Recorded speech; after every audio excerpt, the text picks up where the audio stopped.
Ogwumike. Chiney, I'll start with you. Your reaction when you woke up this morning and heard this great news.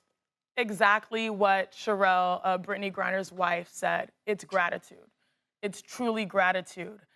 Waking up to this news was special not only for her and her family and Brittney, but for the extended sports family that has had compassion, that has had empathy for what Brittney Griner has gone through the last 10 months and 294 days.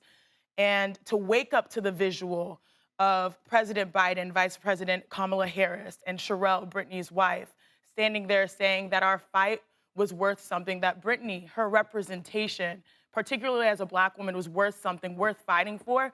To me, I'm still extremely emotional because, this is a situation that has been near and dear to us, particularly, me as a current player in the WNBA and our extended family.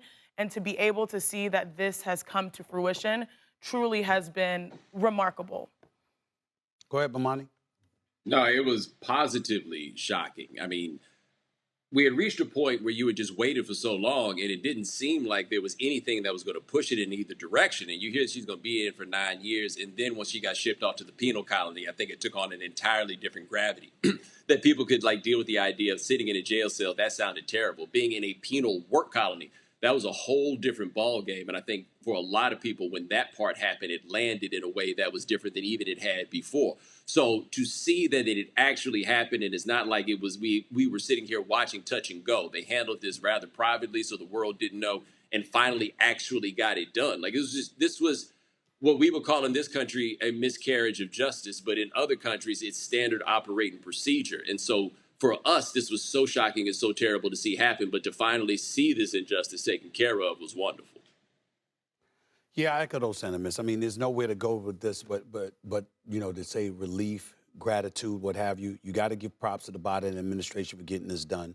Obviously, we'd be remiss in neglecting the fact that there's another American citizen over there that's been incarcerated for 4 years, in Paul Whelan. I saw his brother on CNN this morning. He was class personified. Yeah. He was happy for the Brittney Griner and her loved ones. He was definitely happy that she's coming home, but in the same breath, he highlighted the fact that, my brother's still there, and they're doing what they can to get him out. And it was made very, very clear, according to numerous reports that I read this morning, that the Biden administration was pushing for both of them and others to get released, and Russia made it very, very clear.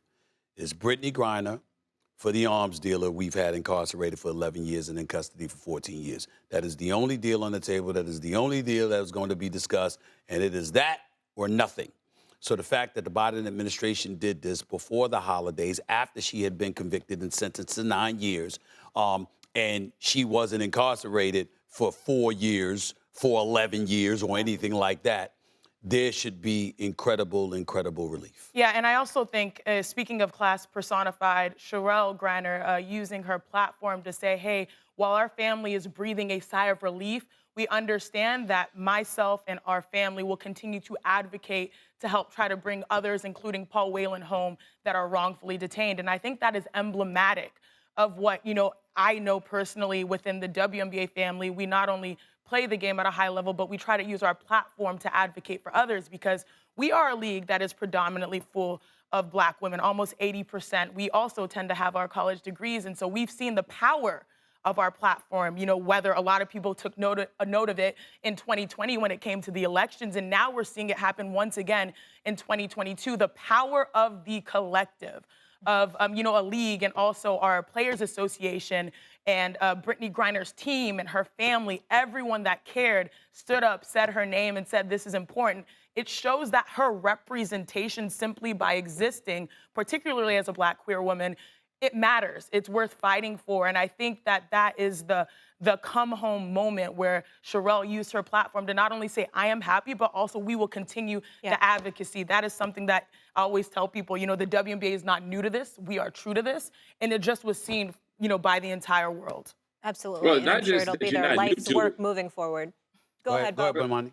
Not just that you're not new to it, we're really good at it. I don't think any group of athletes is better at mobilizing behind the cause and getting something done than the WNBA has shown itself to be for the last 2.5 years. It's something that I'm not the first person to say, but you really can't say it enough. And the way that you saw people organize and push and seeing the logos on the floor and everything else, Nobody's better at doing these things in the WNBA.